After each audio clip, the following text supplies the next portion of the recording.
মানুষ কর্ম করেন। আমি বারংবার বলি যে ফলের আশা করবেন না। তাও মানুষ কোথাও না কোথাও নিজের কর্মের বদলে কোনো না কোনো ফলের আশা অবশ্যই রাখেন। কখনো তিনি সফল হন, কখনো অসফল। সেই জন্যই আমি বলি যে ফলের আশা কখনো রাখবেন না, কারণ সাফল্য বা অসফলতা মনের মধ্যে রাখলে কখনো কোনো লাভ হয় না। যদি সাফল্য মনের মধ্যে রাখেন তাহলে অহংকার জন্ম নেবে। যদি অসফলতা মনের মধ্যে রাখেন তাহলে এক হীনমন্যতায় আপনি ভুগবেন, যা দিয়ে কোনো শুভকর্ম হবে না। সেই জন্য শুধুই কর্ম করে যান, কর্মেই মগ্ন থাকুন। আর আসুন আমার সাথে ভালোবেসে বলুন, রাধা রাধা। এই উই ধরা গাছের গুড়ি দেখতে পাচ্ছেন আপনারা? কোনো এক সময় এটা একটা সুগঠিত কাণ্ড ছিল। কোনো একদিন এক সুদূর বন থেকে একটি উই পোকা এখানে আসে, এতে বাসা বানায়। এই গাছের গুড়ি তখন কোনো প্রতিবাদ করেনি। তারপর দেখতে দেখতে সময়ের সাথে আরো উই এখানে জমাট বাঁধে, আর ক্রমাগত তাদের সংখ্যা বাড়তে থাকে। আর দেখতে দেখতেই এই কাঠের গুঁড়ি আর প্রতিবাদ করার মতো অবস্থাতেই থাকে না, নিজেই এক শুকনো কাঠে পরিণত হয়। কিছু বুঝতে পারলেন? অসৎ সঙ্গ, অসৎ অভ্যাস সময় থাকতে থাকতে বন্ধ করে দিন। আর যদি এরম না হয়, এ আপনার জীবন চক্র স্তব্ধ করে দেবে। রাধা রাধা।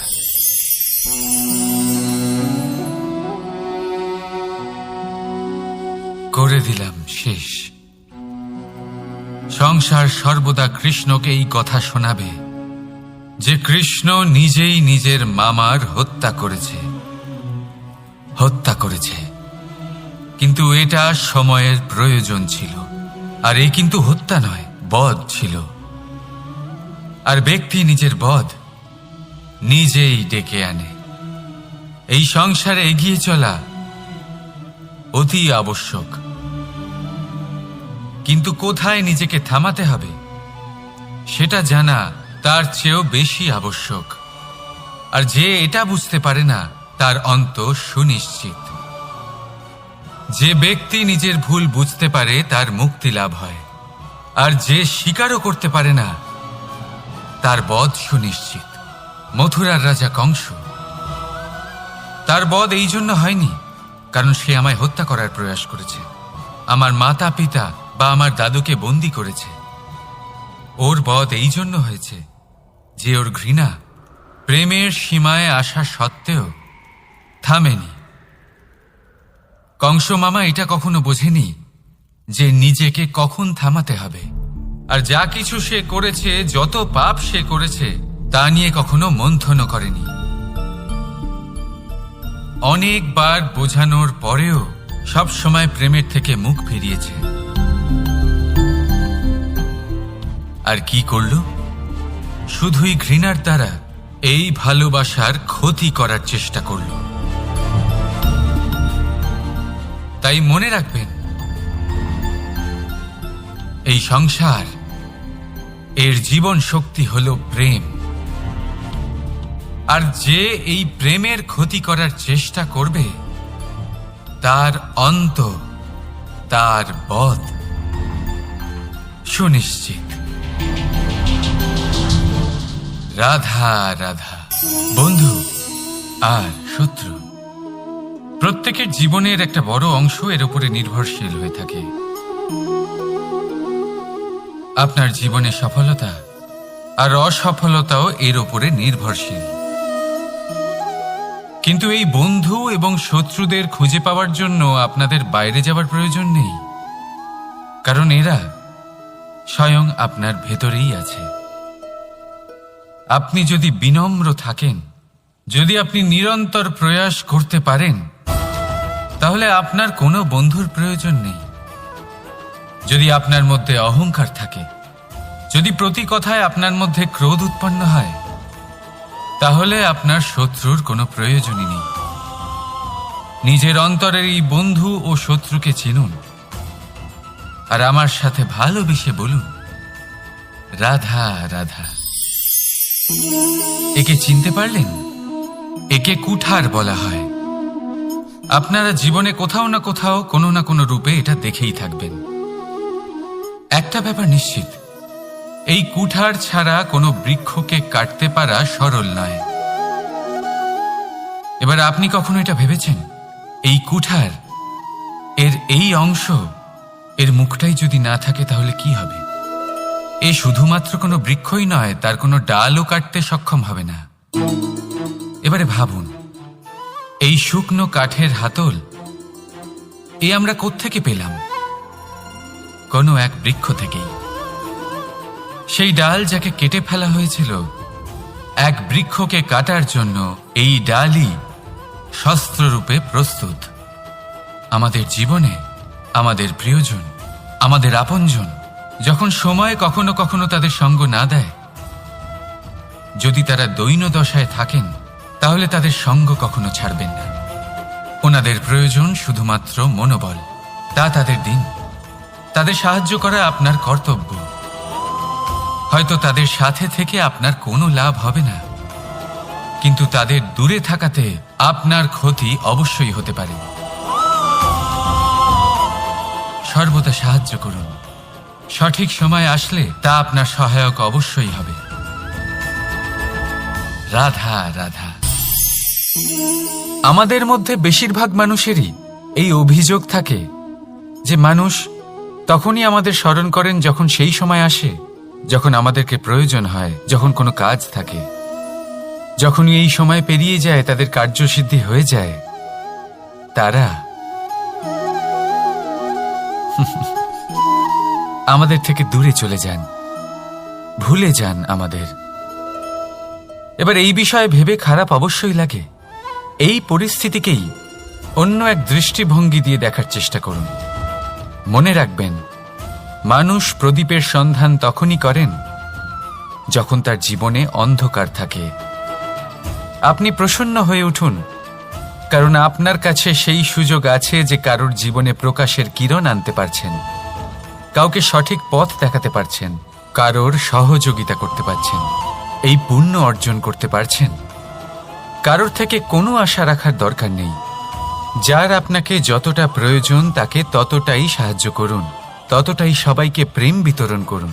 আর এই প্রেমের ভাব নিয়েই আমার সাথে বলুন, রাধা রাধা। শব্দ, এই শব্দ কি? ফুসফুস থেকে নির্গত বায়ু যা কণ্ঠের সাথে ঘর্ষণে কম্পনে পরিবর্তিত হয়, এই কি শব্দ? না, শব্দ হলো নাদ, শব্দ হলো ব্রহ্ম। এই শব্দ অত্যাধিক শক্তিশালী। এই শব্দতে এত শক্তি থাকে, এই সংসারকে বদলে দিতে পারে। আপনার শব্দ বীজের ন্যায় হয়। কারোর মনে কাঁটাও উৎপন্ন করতে পারে, আবার পুষ্পও উৎপন্ন করতে পারে। যদি কোনো ব্যক্তি নিরাশ হন, নিজের জীবনের সব থেকে কঠিন সময় পার করছেন, তাকে প্রেরণার দুটি শব্দ বলে দিলেই সে অসম্ভব থেকে অসম্ভবকারী কার্য করে দেবে। যেমন জাম্ববানের প্রেরণার দ্বারা বীর হনুমান সাগর পার করেছিলেন। আর যদি কেউ উৎসাহী হন, তার উৎসাহ কম করার জন্য বলা দুটি শব্দ তাকে তার পতনের দিকে নিজে থেকেই নিয়ে যেতে পারে। তাই এই শব্দের মাহাত্ম্য বুঝুন, শব্দের শক্তিকে বুঝুন, আর আমার সাথে ভালোবেসে বলুন, রাধা রাধা। এই পাত্র দেখছেন আপনারা, কি সুন্দর এটা। জলকে শীতল রাখে আর ঘরকে সুন্দর। এবারে ভাবুন, যদি এই পাত্র আমার হাত থেকে পড়ে যায়, তাহলে ভেঙে গেল, তাই না? এবার কি হবে? আপনি বলবেন সহজ ব্যাপার, আরো একটা পাত্র কিনে নাও, এক মুদ্রায় পেয়ে যাবে। এই পাত্রের বাস্তবিক মূল্য আপনি যদি জানতে চান, তাহলে সেই কুম্ভকারকে জিজ্ঞাসা করুন, যিনি এই পাত্র বানিয়েছেন। কতটা পরিশ্রম করতে হয়েছে ওনাকে তা জিজ্ঞেস করুন। সর্বপ্রথম তিনি সেই মাটি মেখেছেন, তারপর তাকে চাকায় বসিয়ে গঠন করেছেন, তারপর কতবার চেষ্টা করে তাকে সঠিক আকার দিয়েছেন, তারপর আগুনের তাপে পুড়িয়ে তাকে কঠিন বানিয়েছেন, তারপর রং করে তাকে সাজিয়ে আমাদের সামনে প্রস্তুত করেছেন। এত পরিশ্রম দ্বারা তৈরি এই পাত্র আমরা স্বল্প দামে নিজের করে নিলাম। এটাই হয় পরিবারের সাথেও। অনেক সময় মানুষ আবেগের বশে, স্বার্থের কারণে এই পরিবারকে ভেঙে ফেলে। কখনো ভেবেছেন সেই মাতা পিতার বিষয়, যারা সেই পরিবারকে গড়ে তুলেছেন, তাকে আগলে রেখেছেন, পালন পোষণ করেছেন? কখনো ভেবেছেন সেই বিষয়ে? ভবিষ্যতে যদি কখনো এরকম কোনো চিন্তাধারা মাথায় আসে, এমন কোনো ভাবনা আসে যার কারণে আপনি পরিবারকে ভাঙতে চলেছেন, নিজেকে আটকে নিন। নিজেকে মনে করান সেই মাতা পিতার বিষয়ে, ওনাদের পরিশ্রমের বিষয়, ওনাদের ধৈর্যের বিষয়, তাদের প্রেমের বিষয়। আপনার আশা, আবেগ, আপনার স্বার্থসিদ্ধি, এই সব কিছু তার সামনে খুবই ছোট মনে হবে। রাধা রাধা। এই সংসারে আলোর উৎস কি? সূর্য। এই সংসারে মিষ্টি জলের উৎস কি? নদী। এই সংসারে উচ্চতার প্রতীক কি হয়? হিমালয় পর্বত। আমরাও জীবনে এরকমই হতে চাই, সূর্যের মতো তেজস্বী হতে চাই, নদীর মতো পূজনীয় হতে চাই, হিমালয় পর্বতের মতো উচ্চতা লাভ করতে চাই। সব ঠিক আছে, কিন্তু তার জন্য আমরা কাজ কি করি? যদি এরকম আমরা হতে চাই, তাহলে সবার আগে সূর্যের মতো নিজেকে উজ্জ্বল করুন। সূর্যের সব থেকে বেশি আলো নিজের অন্তরে থাকে। নদীর মতো নিজের পথ নিজেই তৈরি করুন। পাথরের সাথে ধাক্কা খাওয়ার পরেও থেমে না যাওয়া শিখুন। হিমালয় পর্বতের মতো উচ্চতা লাভ করতে হলে সেটার মতো অটল থাকতে শিখুন। একটা কথা অবশ্যই মনে রাখবেন, নিজেকে জ্বালাবেন, তবেই সংসারকে আলোকিত করতে পারবেন। রাধা রাধা। পুস্তক। পুস্তক থেকে আমরা কি না শিখতে পারি? জ্ঞান হোক, বিজ্ঞান হোক, ইতিহাস হোক, সব শিখতে পারি। কথায় আছে, একটা ভালো পুস্তক, একটা ভালো গ্রন্থ পাওয়া তা 100 ভালো বন্ধু পাওয়ার সমান। কিন্তু যদি একটা ভালো বন্ধু পাওয়া যায়, তাহলে তা গোটা গ্রন্থাগারের সমতুল্য। সে আপনাকে কর্মের বিষয় জ্ঞান দেয়, সাফল্যের রসায়ন শিক্ষা দেয়, সে আপনাকে ইতিহাসে অমর করে রাখবে। শুধু তাই নয়, সে আপনাকে শুধু পথই দেখাবে না, সেই পথে আপনার সাথে সঙ্গী হয়ে চলবে সে। সেই জন্য জীবনে যদি কোনো ভালো বন্ধুকে পাশে পান, তাহলে তাকে আপন করে রাখবেন, তাকে সামলে রাখবেন, জীবন সহজ হয়ে যাবে। রাধা রাধা। প্রতীক্ষা, প্রয়াস, এই দুই জীবনের অভিন্ন অঙ্গ।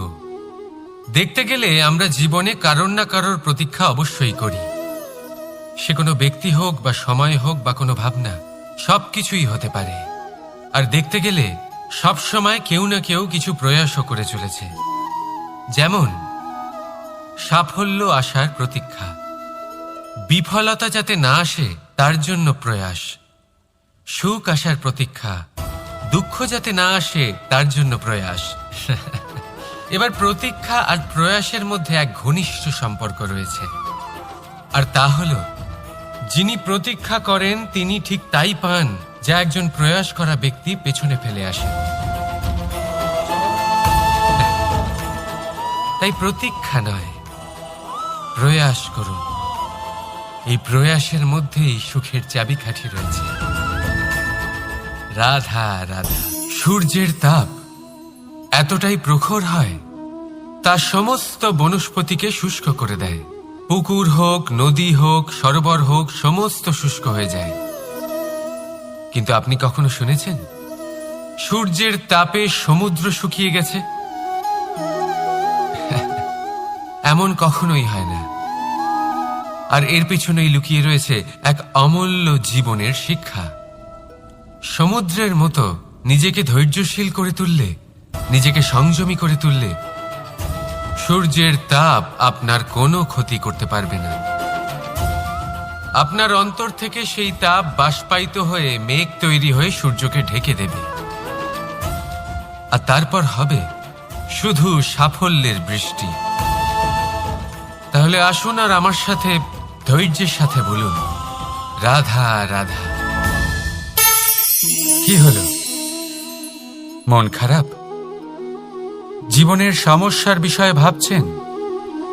ভাবছেন যে কেন সমগ্র সংসারের সমস্ত কষ্ট, সমস্ত সমস্যা আমার ঝুলিতেই এসে জড়ো হলো? সবাই এটাই ভাবেন। চলুন, আমি আপনাকে বিচার বিবেচনা করতে বাধ্য করছি। ভাবুন ঝিনুক, ঝিনুকের পেটের ভেতর কাঁকড়ের এই যন্ত্রণা, ঝিনুককে তা কেন ভোগ করতে হয়? বটবৃক্ষের বীজ মাটিতে 7 হাত নিচে অন্ধকারে ঘেরা থাকে কেন? সংসারের সবচেয়ে তীক্ষ্ণ জ্বালা সূর্যকেই জ্বালায় কেন?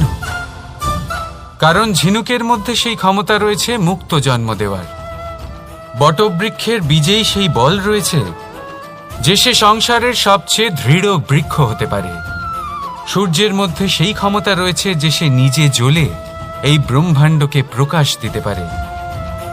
সেই জন্য জীবনে যখনই বিপদ আসবে, সমস্যা আসবে, তখন নিজেকে বোঝান যে প্রকৃতি আপনাকে এই জন্য চয়ন করেছে, কারণ প্রকৃতি এটাই ভাবে যে এই পরিস্থিতিতে সর্বশ্রেষ্ঠ ফলাফল আপনি বের করতে পারবেন।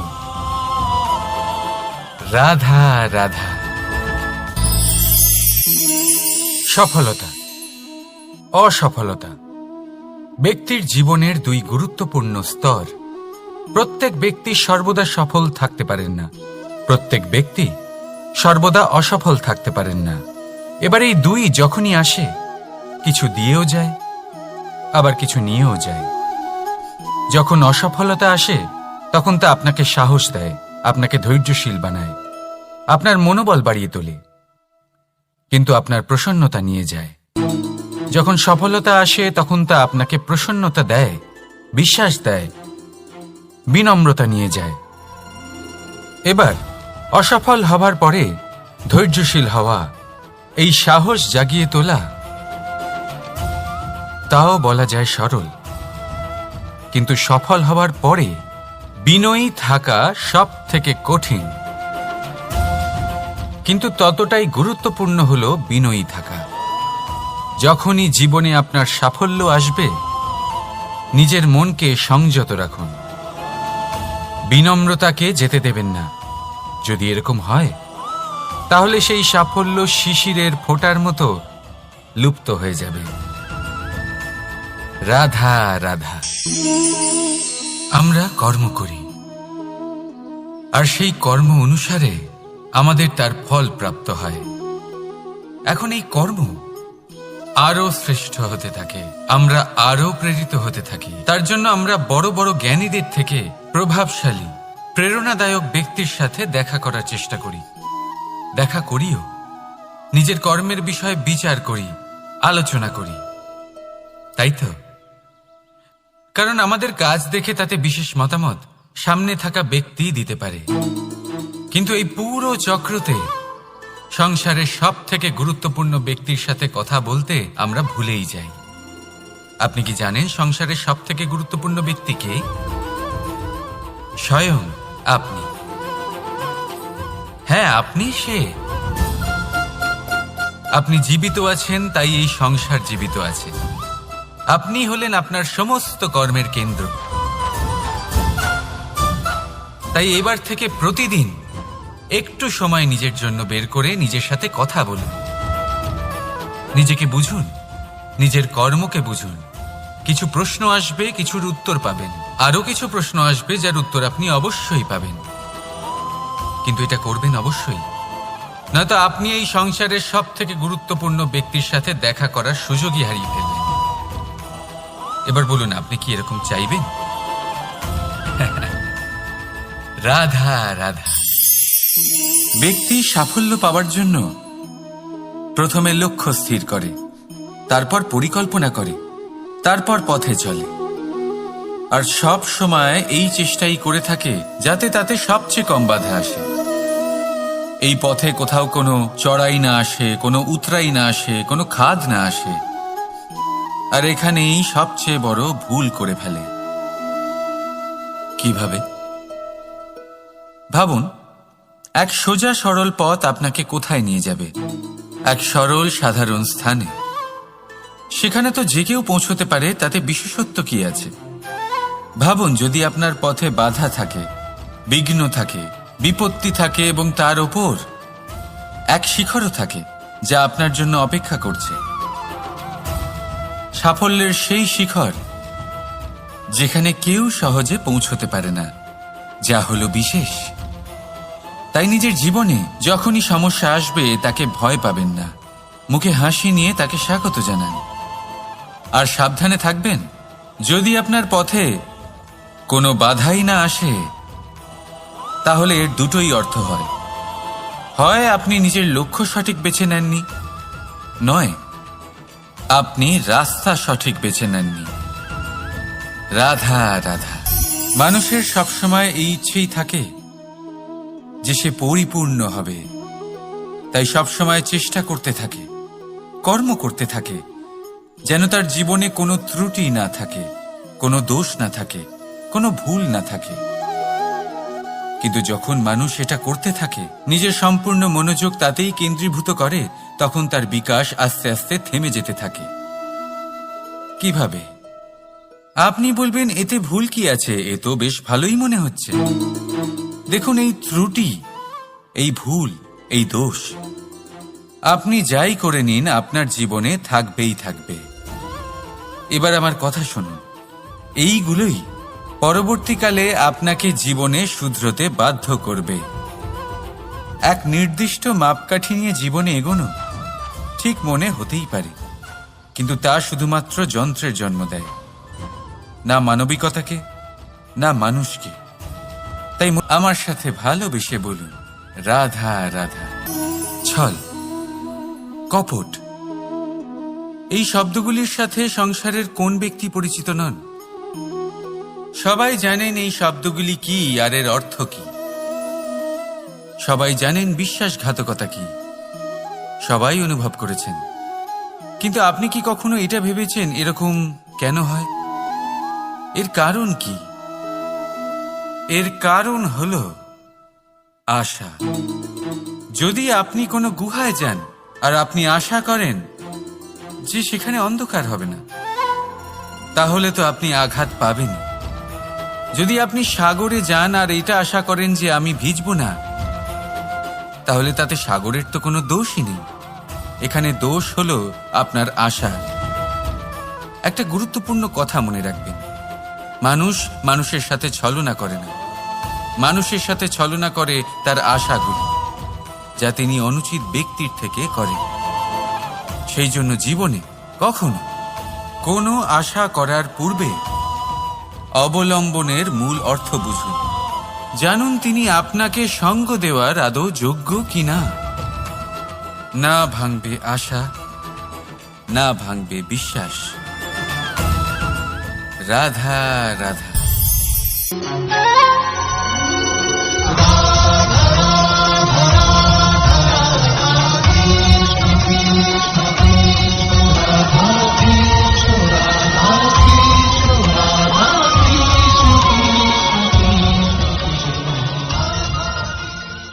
একজন রচনাকার নিজেই নিজের প্রতিভা একদম শেষ করে দিতে পারে যখন সে অনেকগুলো কাজ নিজের কাঁধে নিয়ে নেয়।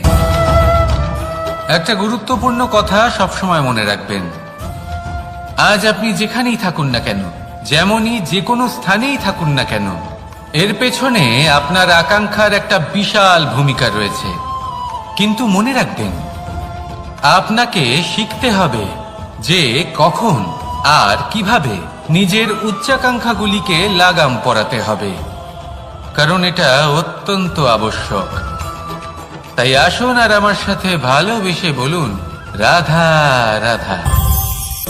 অনেক সময় আমরা জীবনে অনেক মানুষকে এমন বলতে শুনে থাকি যে আমি অসফল হয়েছি কারণ আমার সময় ভালো যাচ্ছিল না। আমি এই জিনিসটা লাভ করতে চাইছিলাম কিন্তু করতে পারলাম না কারণ আমার সময়টা ভালো যাচ্ছিল না। আমি আমার জীবনে ওই মহান কাজটা করতে চাইছিলাম কিন্তু করতে পারলাম না। কেন? কারণ আমার সময়টা ভালো যাচ্ছিল না। কিন্তু যে মুহূর্তে ভালো সময় আমার জীবনে আসবে আমি সব কিছু প্রাপ্ত করব। এমন প্রায় প্রত্যেকেই বলেন। আসুন একটা কথা বোঝা যাক। একজন মালিকে দেখুন, সে প্রত্যেক দিন গাছের সেবা করে, তাকে জল দেয়, তার যত্ন আত্তি করে। কেন? প্রত্যেক দিন সেই গাছ ফল দেয় না। সঠিক সময় এলে তবেই সেই গাছ ফল দেয়, কিন্তু প্রত্যেক দিন মালি তার সেবা করে, তাকে যত্ন করে। শুধুমাত্র তখন করে না যখন সেই গাছ ফল দিতে সক্ষম। আর যদি মালি গাছের যত্ন প্রতিদিন না করে তাহলে হয়তো সেই গাছ ফল দিতেই পারবে না। এটাই হলো আমাদের জন্য একটা শিক্ষা। যখন সময় আমাদের জন্য অপেক্ষা করে না তখন আপনি সময়ের জন্য কেন অপেক্ষা করছেন? ভালো সময়ের জন্য অপেক্ষা করবেন না। ভালো এবং শুভ কর্ম দ্বারা ভালো সময়কে নিজের কাছে টেনে আনুন। নিরন্তর কর্ম করুন, পরিশ্রম করতে থাকুন। শুভ সময় আপনা থেকেই আপনার কাছে আসবে। আসুন আমার সাথে ভালোবেসে বলুন, রাধা রাধা। মানুষের এই সংসারে জীবনযাপন করার জন্য কিছু জিনিসের প্রয়োজন পড়ে। এমন কিছু আবেগ, এমন কিছু বস্তু আছে যেগুলো তার প্রয়োজন হয়। কিন্তু সব থেকে বেশি যে জিনিসটা তার প্রয়োজন হয় সেটা হলো সম্মানের। আমাদের ভালো লাগে যখন কেউ আমাদের সম্মান করে। আমরা কাউকে সম্মান করলে তারও সেটা ভালো লাগে। কিন্তু আপনি দেখবেন যে সংসারে বেশিরভাগ মানুষ দুটি মাপদণ্ডের ভিত্তিতে সম্মান করেন। হয় বয়স দেখে করেন বা উপার্জন দেখে, অর্থাৎ সেই ব্যক্তি কতটা উপার্জন করেন। এবার ভেবে দেখুন, এটা আবশ্যক নয় কারোর বয়স যদি বেশি হয় তার বুদ্ধিও ততটাই বেশি হবে। আবশ্যক এটাও নয় যে কোনো ব্যক্তি যদি অত্যন্ত ধনী হন বা তার মনও নির্মল হবে বা তিনি সৎকর্ম করবেন বা এমন কোনো কর্ম করবেন যাতে উনি সম্মান লাভ করতে পারেন। হতে পারে উনি ধনী কিন্তু দুশ্চরিত্র। সেই জন্য বয়স বা উপার্জন দেখে কোনো ব্যক্তিকে সম্মান করবেন না। কর্ম দেখুন। যদি গভীরভাবে ভেবে দেখেন তাহলে দেখবেন যদি কোনো মানুষ কোনো সৎকর্ম করেন তাহলে তার প্রতি হৃদয় থেকে সম্মান জাগ্রত হয়। এটাই হলো সেই সম্মান যা অর্জন করতে হবে। বয়স আজ আছে, কাল আরো বৃদ্ধি পাবে। উপার্জন আজ আছে, কাল সেটা কমে যেতেও পারে। কিন্তু যদি আপনি নিরন্তর শুভকর্ম করতে থাকেন তাহলে আপনি মৃত্যুর পরেও অমর হয়ে থাকবেন। আসুন আমার সাথে ভালোবেসে বলুন, রাধা রাধা। পাপ এবং পুণ্য, এই দুই হলো সংসারের এমন দুই বিন্দু যাকে কেন্দ্র করে এই সংসারের চক্র ঘুরতে থাকে। আমরা যদি কোনো কর্ম বিচার করি হয় পুণ্য নয় পাপের দৃষ্টিভঙ্গি দিয়ে, এটা হয় পুণ্য না হলে পাপ। কিন্তু এই পাপ এবং পুণ্য এই দুই নির্ভর করে প্রত্যেক মানুষের ওপর, তার চিন্তাধারা, তার পরিস্থিতির ওপর। ধরুন এমন একজন মানুষ যিনি অনেক দিন ধরে বনে পথ হারিয়েছেন, অনেক দিন হয়তো উনি কোনো খাবার খাননি। এবার এমন পরিস্থিতি চলে এসছে যে এবার যদি উনি খাবার না খান তাহলে হয়তো জীবিতই থাকবেন না। আর এমন অবস্থায় ওনার সামনে যদি কোনো প্রাণী আসে তাহলে তাকে শিকার করা এটা কিন্তু তার কাছে পাপ নয়, এটা তো জীবিত থাকার একমাত্র উপায়। এটা তার কাছে পুণ্য সম। আর যদি আমি এমন একজন ব্যক্তির কথা বলি যিনি সরল, যিনি একটি সুখী, শান্ত, সুরক্ষিত জীবনযাপন করছেন, তার কাছে কিন্তু এটা পাপ। এইরকমই এই সংসারে ভিন্ন ভিন্ন পরিভাষা আছে পাপ এবং পুণ্যের। তার মধ্যে যদি আমি আপনাকে একটি সরল পরিভাষা দিই সেটা হলো জীবনে যখনই কোনো কর্ম করবেন সেটা নিয়ে একটু ভেবে দেখুন যে এই যে কাজটা আমি করছি তার ফলে এই যে অন্য মানুষেরা আছেন এই সংসারে তারা কি দুঃখ পাবেন? যদি তারা দুঃখ পান তাহলে সেটা পাপ। যদি আপনি এমন কোনো কর্ম করেন যার ফলে অন্যরা প্রসন্নতা লাভ করেন, তাদের মুখে হাসি ফুটে ওঠে, যদি তারা প্রেরিত হন, জীবনে সামনে এগোতে পারেন, তাদের বিকাশ হয়, তাহলে এটা হলো পুণ্য। তাই জীবনে সবসময় পুণ্য করতে থাকুন আর আমার সাথে ভালোবেসে বলুন রাধা রাধা। বনস্পতি ফলনের জন্য আমাদের কিসের প্রয়োজন পড়ে? একটু ধরিত্রীর, একটু পরিশ্রমের, আর একটা বীজের। এবার যদি মানুষের কথা বলি তাহলে এখানে ধরিত্রী হলো মানুষের এই জীবন, যেখানে মানুষ নিজের ইচ্ছের ফল ফুল ফলন করতে চায়। পরিশ্রম হলো আমাদের কর্ম, আর বীজ হলো আমাদের নির্বাচন। আমাদের বেছে নিতে হবে যে আমরা কি বপন করব, আম নাকি ফণি মনসা। এর মধ্যে আমরা কি পেতে চাই? রসালো ফলের ফলন চাই নাকি কাঁটার ফলন চাই, তা আমাদের উপর নির্ভরশীল। কিন্তু একটা কথা ঠিক, লক্ষ্য যেমনই হোক না কেন, জীবন যেমনই হোক না কেন, যদি আপনি লক্ষ্যের দিকে এগোতে থাকেন তাহলে কর্মের সাথে খামখেয়ালি আচরণ করতে পারবেন না। যদি আপনি এমন করেন তাহলে এটা আপনাকে একটা অনুচিত লক্ষ্যে পৌঁছে দেবে, সেটা কিন্তু নিশ্চিত। সবসময় এটা মনে রাখবেন, কর্মের সাথে খামখেয়ালি হবেন অর্থাৎ কর্মফলও আপনার সাথে খামখেয়ালি হবে। তাহলে নিষ্ঠার সাথে কর্ম করতে থাকুন আর নিজের লক্ষ্যকে প্রাপ্ত করুন। আর আমার সাথে ভালোবেসে বলুন রাধা রাধা। অগ্নি চতুর্থ তত্ত্ব, সব থেকে বেশি গুরুত্বপূর্ণ কিন্তু তার থেকেও বেশি ভয়াবহ। কখনো অগ্নিকে নিয়ন্ত্রিত রূপে উনুনে জ্বলতে দেখেছেন? এই অগ্নি আমাদের খাবার বানাতে সাহায্য করে, যা আমাদের শক্তি প্রদান করে। কিন্তু এই অগ্নি যখন বিচলিত হয়ে, অনিয়ন্ত্রিত হয়ে কোনো বনের আগুন হয়ে ওঠে, তখন মহা বিনাশ ঘটে যায়। আপনারই অন্তরের ঊর্জা হলো এই অগ্নি। এটা আপনার শক্তিও, আপনার ক্রোধ। একে ব্যবহার কিভাবে করবেন তা আপনারই হাতে। যদি কোনো ব্যক্তি নিজের অন্তরের এই ঊর্জাকে ব্যবহার করেন শক্তির রূপে, তাহলে সে বিকাশ ঘটাতে পারে, নির্মাণ ঘটাতে পারে। কিন্তু যদি কোনো ব্যক্তি তার অন্তরের ঊর্জাকে বিধ্বংসী অস্ত্র বানিয়ে ফেলেন, তাহলে নিশ্চিত রূপে মহা বিনাশ ঘটতে পারে, যাতে বিনাশ তারও অবশ্যই হবে। অনেক বছর পূর্বে এমনই এক আগুনের দ্বারা এই সুন্দর পৃথিবীর নির্মাণ হয়েছিল, আর অনেক বছর পূর্বে এমন এক আগুনেই সমস্ত জীব এবং সংসার বিলুপ্ত হয়ে গেছিল। এবার আপনি আপনার অন্তরের ঊর্জা দ্বারা বিনাশ ঘটাতে চান নাকি নির্মাণ ঘটাতে চান, সেই সিদ্ধান্ত আপনারই। আসুন আমার সাথে ভালোবেসে বলুন রাধা রাধা। কখনো কখনো এমন হয় আমরা আমাদের বাড়ির উঠোনে বীজ বপন করি, আর তা বিকশিত হয় একটা সুন্দর বৃক্ষে। তার শাখাগুলি প্রতিবেশীর বাড়ি পর্যন্ত পৌঁছয়। ফলের বর্ষণ প্রতিবেশীর বাড়িতেও হয়ে থাকে, আর আমরা ভাবি গাছ আমরা উৎপন্ন করব আর ফল খাবেন আপনারা। এই কেমন কথা হলো? আপনাকে এই কথা বুঝতে হবে যে এসব হলো ভৌতিক বস্তু, সাংসারিক বস্তু।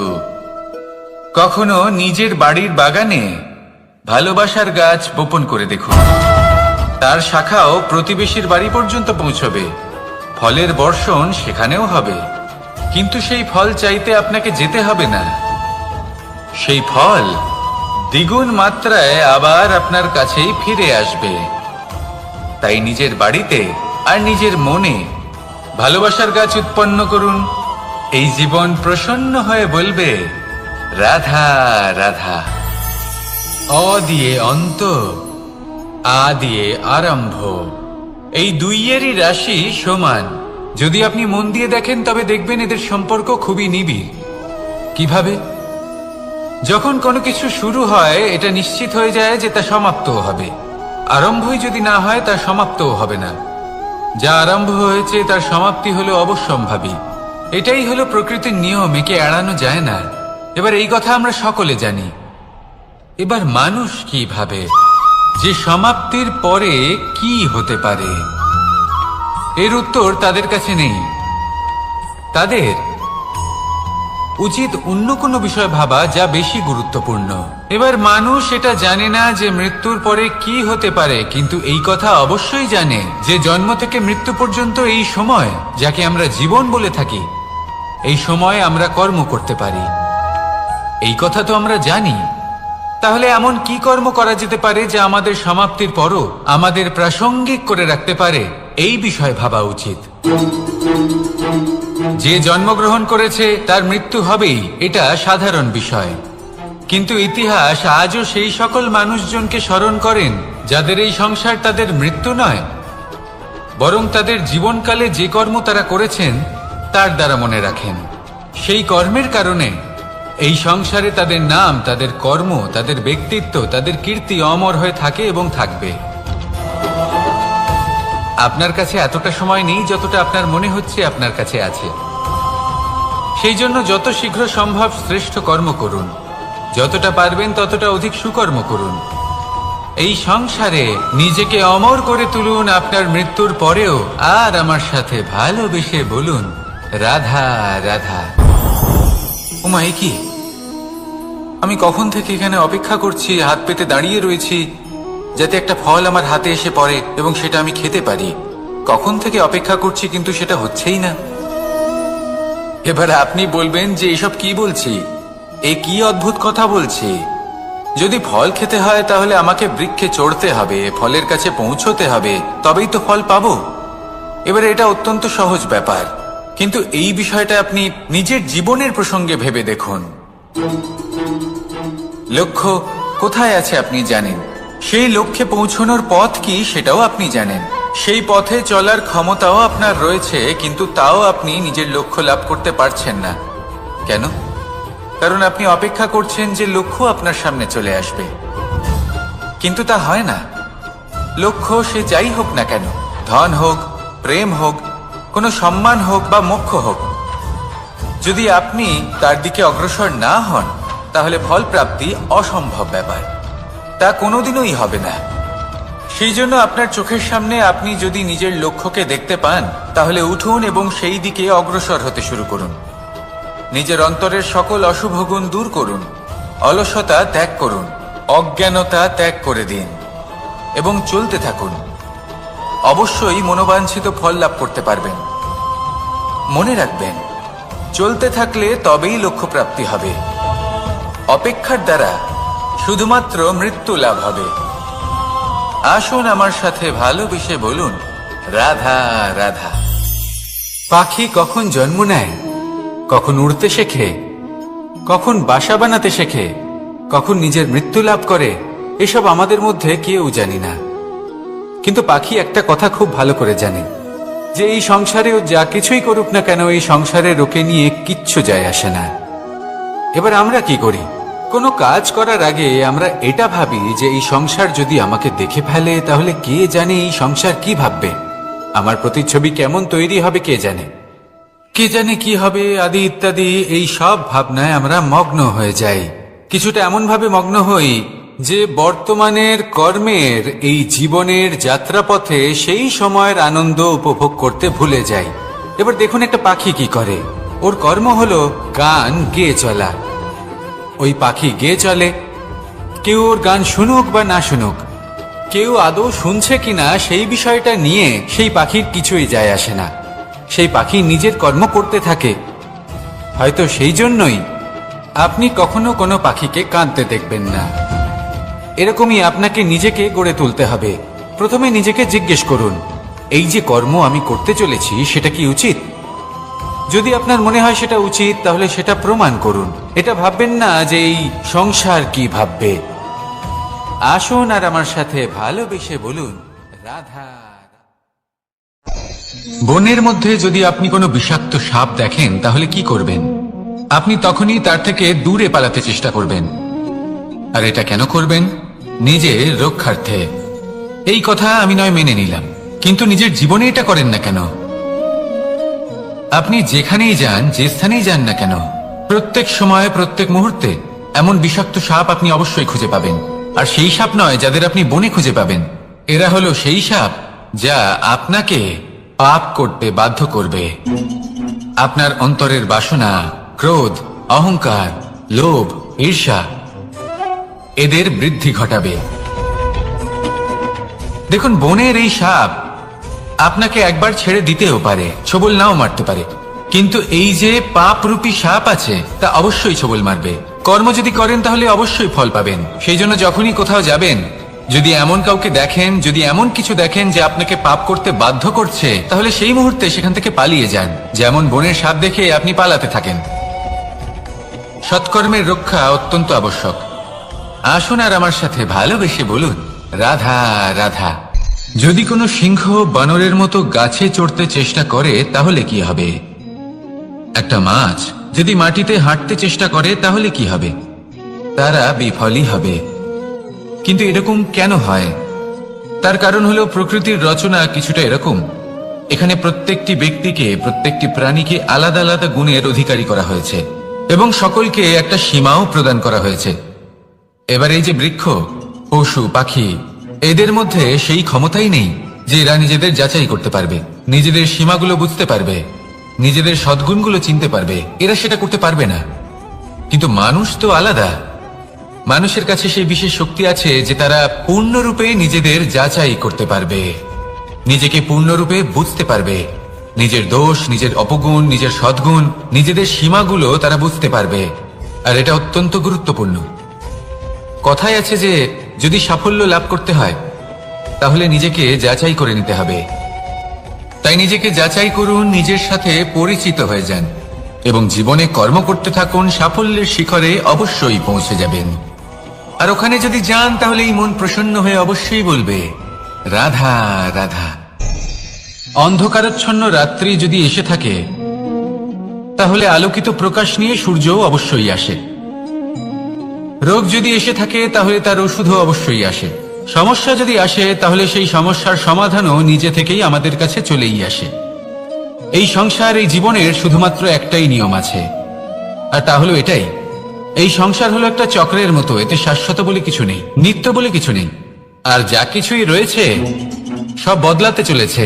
যদি আপনার জীবনে দুঃখ থাকে, সমস্যা থাকে, যদি আপনি বিপদ দ্বারা আচ্ছন্ন, তাহলে মনে রাখবেন সবকিছু বদলে যেতে চলেছে। দুঃখের সময় কাঁদবেন না, মনকে আরো দুঃখী করে তুলবেন না, কারণ এখানে যা কিছুই এসেছে তা যাওয়ার জন্যই এসেছে। তাহলে এত চিন্তা কিসের? আনন্দ সহকারে জীবন যাপন করুন আর আমার সাথে ভালোবেসে বলুন, রাধা রাধা। রাত্রিবেলায় যখন আলোকিত জোনাকিদের দেখেন তখন মন প্রসন্ন হয়ে ওঠে। এদের দেখতে খুবই সুন্দর লাগে। আর এমন ঠিক কেন হয়? প্রথম হলো এটাই যে রাতের বেলায় চতুর্দিক অন্ধকারাচ্ছন্ন থাকে। এমত অবস্থায় যদি আমরা কোথাও একটু প্রকাশ দেখি তাহলে সেটাই আশার কিরণের ন্যায় মনে হয়। সেই প্রকাশই আমাদের মন প্রসন্ন করে তোলে। আর সেই জন্য যে সকল মানুষ রাতের বেলায় কোনো জোনাকি দেখতে পান তারা প্রসন্ন হয়ে যান। এবার কখনো কখনো জীবনে আমাদের মনে হয় যে চতুর্দিকে শুধুমাত্র অন্ধকারই হয়ে আছে। প্রত্যেকেরই তা কখনো মনে হয়। আর তখনই আমাদের নিরাশ হলে চলবে না, আমাদের দুঃখী হলে চলবে না। সেই সময় আমাদের খুঁজতে হবে নিজেদের আশেপাশে, চতুর্দিকে, আর কোথাও না কোথাও আমরা প্রকাশ অবশ্যই দেখতে পাবো, আশার একটা কিরণ অবশ্যই দেখতে পাবো। কেউ এমন একটা কর্ম করেন যেটা দেখে আমরা প্রেরিত হয়ে যাই। আর এমন কোনো কর্ম যদি আপনারা করেন তাহলে সেই কর্ম আপনার মনকে প্রসন্ন ভাব, আনন্দ এবং ভালোবাসা দ্বারা ভরিয়ে তুলবে। আপনার অন্তরে সেই অন্ধকারের অন্ত করবে, দুঃখেরও অন্ত করবে। আর এই মন প্রসন্ন ভাব নিয়ে বলবে, রাধা রাধা। মনুষ্য জীবনের সবথেকে বেশি গুরুত্বপূর্ণ বিষয় হল মনের একাগ্রতা। এই সংসারের যে কটি মহান কার্য সম্পাদন হয়েছে তা হলো মনের এই একাগ্রতার একমাত্র ফল। আপনি অবশ্যই দেখে থাকবেন অনেক ছোট বড় নদী যা বয়ে চলে তাদের সামনে একটা বাঁধ নির্মাণ করা হয় সেই সব নদীর জল সঞ্চয় করতে। বাঁধ হয়ে গেলে প্রয়োজন মতো বা মনের ইচ্ছে মতো তাকে ব্যবহার করা সম্ভব। এবার এটাই আমাদের মনের সাথেও সম্ভব। আমাদের মনের একাগ্রতা আজকের দিনে দাঁড়িয়ে বিভিন্ন ধরনের বিকার, ক্রীড়া এবং ভোগের মধ্যে ভাগ হয়ে গেছে। একে একত্রিত করতে হবে, একটা বাঁধ নির্মাণ করতে হবে, কর্মের বাঁধ। আপনাকে শুধু এটাই করতে হবে, যেটা উচিত কর্ম সেটাই করুন, যেটা অনুচিত কর্ম সেটা করা থেকে নিজেকে বিরত রাখুন। ব্যাস, এই কাজটাই আপনি করতে থাকুন, করতে থাকুন। মনের মধ্যে একাগ্রতার বাঁধ নির্মাণ করুন। আর একবার যদি তা নির্মাণ হয়ে যায়, তাহলে যখন চাইবেন, যেখানে চাইবেন, যতটা চাইবেন একাগ্রতা প্রয়োগ করতে পারবেন। আর একবার যদি আপনি এটা শিখে যান, তাহলে এই সংসারকে বদলে ফেলার মতো কাজ আপনি করতে পারবেন, সমাজকে শোধরাবার মতো কাজ করতে পারবেন। তাহলে এই মনকে একাগ্র করুন আর আমার সাথে ভালোবেসে বলুন, রাধা রাধা।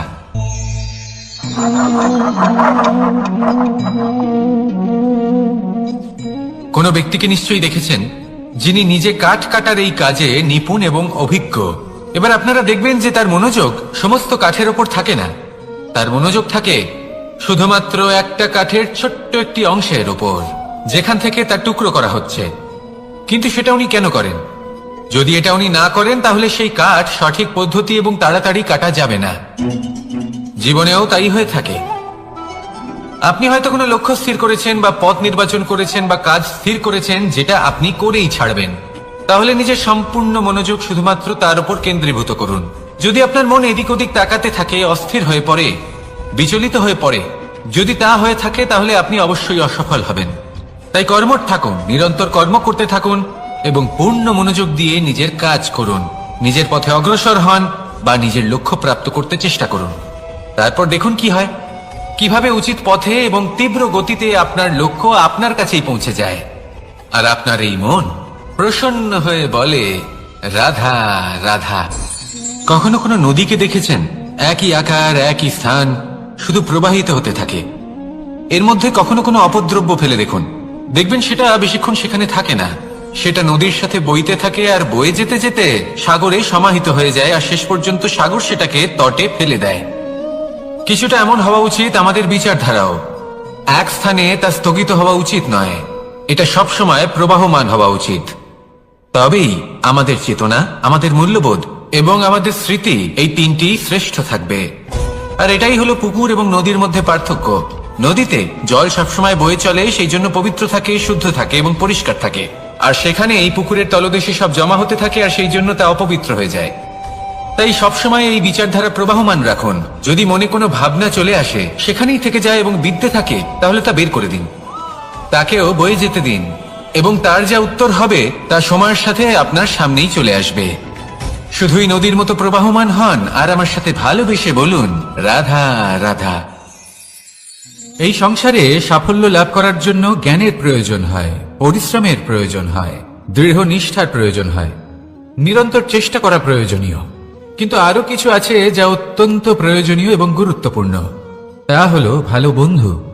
তাদের থাকা অত্যন্ত প্রয়োজনীয়। যদি ভালো বন্ধু থাকে, তাহলে সময় এলে তারা ঢাল হয়ে আপনাকে সুরক্ষা করবেন। সময় এলে অস্ত্রের মতো শত্রুকে সংহারও করবেন। যদি তিনি জ্ঞানী হন, তাদের মধ্যে সদ্গুণ থাকে, তাহলে এই সব গুণ আপনার মধ্যেও প্রবেশ করবে। তাহলে সাফল্যের জন্য ভালো বন্ধু পাওয়া অত্যন্ত প্রয়োজনীয়। কিন্তু শুধু বন্ধু কেন, ভালো শত্রুও থাকা প্রয়োজনীয়। এবার আপনি ভাববেন, আমি কি বললাম? যদি আপনার জীবনেও ভালো অর্থাৎ শক্তিশালী শত্রু থাকে, তাহলে আপনিও শক্তিশালী হতে থাকবেন। এই শত্রু আপনাকে প্রেরিত করবে আরো বেশি শক্তিশালী হয়ে ওঠার। কখনো কোনো হরিণকে দেখুন, তীব্র গতিতে দৌড়তে থাকে। কেন তীব্র গতিতে দৌড়য়? এই কারণে নয় যে কোথাও তার জন্য মধুর ঘাস অপেক্ষা করে রয়েছে, না। সে এই কারণে তীব্র গতিতে দৌড়য় কারণ সেটা না করলে তার পেছনে একটি সিংহ আছে যে ওকে নিজের ভোজন করে ফেলবে। তাই জীবনে বিপদ, সংকট, এই সবকিছুও হলো অত্যন্ত গুরুত্বপূর্ণ। তার সম্মুখীন হতে শিখুন আর আমার সাথে ভালোবেসে বলুন, রাধা রাধা। আমরা সবাই ফল খাই, কিন্তু আমাদের সেই ফলই প্রিয় হয় যে পরিপক্ক হয়ে ওঠে, যেটা নম্র হয়, আর যে ফল অনেক বেশি মিষ্টি আর সুস্বাদু হয়ে থাকে, যাদের রঙে বাহার দেখা যায়। সেইভাবে জীবনে আমরা নানান মানুষের সাথে পরিচিত হই, কিন্তু সেই মানুষই আমাদের মন ছুঁয়ে যায় যারা বিনম্র স্বভাবের, যাদের বাণী খুব মধুর, যাদের অন্তরে আত্মবিশ্বাসের একটা তেজ, একটা রং দেখা যায়। এবার এমন ব্যক্তি আমরা কি করে হব? ঠিক সেইভাবেই যেমন একটা ফল রোদ, বর্ষা, শীত, বায়ু এই সকল সংকটময় পরিস্থিতির সম্মুখীন হয়ে পরিপক্ক হয়ে ওঠে, সেইভাবেই মানুষ সংকটময় পরিস্থিতির সম্মুখীন হয়ে পরিপক্ক হয়ে ওঠেন। যদি এই সংকটের সম্মুখীন হন তাহলে অভিজ্ঞ হবেন, আর এই অভিজ্ঞতাই শিক্ষা দিয়ে যাবে। এই অভিজ্ঞতা আমাদের শিখিয়ে দেয় যে আমাদের বিনম্র থাকতে হবে। অহংকার করে কোনো লাভ নেই। মধুর বাণীর যে কি মূল্য তা আমরা শিখতে পারি।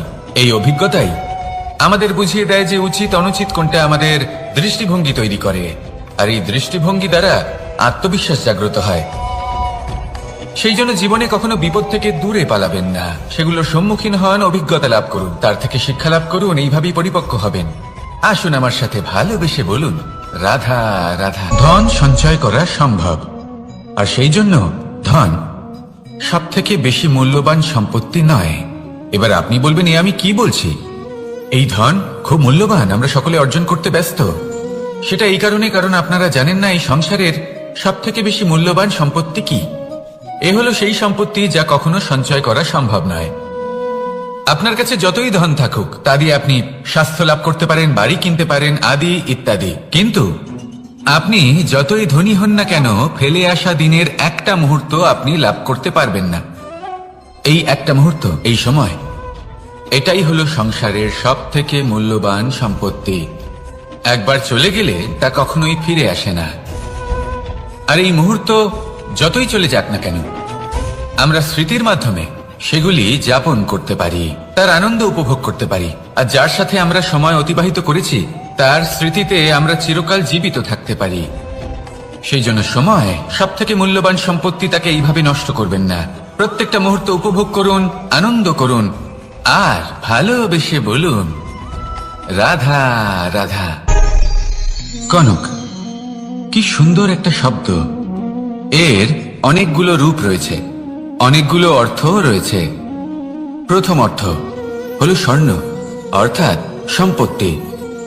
দ্বিতীয় অর্থ ধুতুরা, অর্থাৎ গাছের ছোট একটা বীজ, যা কিনা অত্যন্ত শক্তিশালী হয়। যদি বেশি মাত্রায় এর প্রয়োগ করা হয় তাহলে এটা বিষময় হয়ে উঠতে পারে। এই হলো সেই ধুতুরা যার প্রয়োগ মহাদেবের পুজোতে করা হয়। এবার প্রশ্ন হলো এটাই যে এই স্বর্ণ এবং এই ধুতুরার মধ্যে মিল কি রয়েছে? মিল হলো এটাই যে এই দুটোই মানুষকে মত্ত করে তোলে। ধুতুরা মানুষকে তখন মত্ত করে যখন তাকে সেবন করা হয়, কিন্তু স্বর্ণ, ধন, সম্পত্তি, মানুষ সেটা যতটাই অর্জন করে নেয় সেটাই যথেষ্ট। এই স্বর্ণ মানুষের ভাবনা চিন্তা করার ক্ষমতাকে বশ করে ফেলে। মানুষ সম্পত্তির লোভে মত্ত হয়ে ওঠে, কারণ যে যত চমৎকারী, যতটা অমূল্য হয় তাকে সামলানো কিন্তু ততটাই কঠিন, তাই না? তাই মনে রাখবেন, ধন, স্বর্ণ, সম্পত্তি এগুলো ধুতুরার থেকেও অনেক বেশি বিষাক্ত হতে পারে। তাই এর উপর আত্মসংযমের একটা কবচ পরিয়ে রাখবেন এবং বিবেকের শক্তির সাথে এগুলো প্রয়োগ করুন, তবেই কল্যাণ হবে। আসুন আমার সাথে ভালোবেসে বলুন, রাধা রাধা। আমার কাছে যশোদা মা যেমন, আমার কাছে দেবকী মা যেমন, আমার কাছে ঠিক তেমনই হলেন গোমাতা। এবার ভেবে দেখার বিষয় হলো এটা যে এই সংসারে অসংখ্য প্রাণী আছে, একজন গাইকে একজন মায়ের মর্যাদা কেন দেওয়া হয়? তাহলে এর অনেকগুলো কারণ আছে। এই গাই অর্থাৎ গোমাতা, এনারা হলেন অত্যন্ত শান্ত, শান্তিপ্রিয়, কখনো কারোর কোনো ক্ষতি করতেই পারেন না। গোমাতা যে দুধ নিজের বাছুরকে পান করান সেই দুধই আমাদেরও দেন। সেই দুধ পান করে আমরা শক্তি লাভ করি। এই দুধ থেকে আমরা মাখন, ঘি, পায়েস এইসব সুস্বাদু খাবার লাভ করি। গোমাতার গোবর আমাদের জ্বালানি হিসেবে সাহায্য করে, যার ফলে খুব কম সংখ্যক কাঠ ব্যবহার করা যায় এবং বেশিরভাগ জঙ্গল সুরক্ষিত থাকে। গোমাতার গোমূত্র সেটাও আমাদের কাছে লাভজনক। এর দ্বারা আমরা অনেক রোগ থেকে মুক্তি লাভ করতে পারি।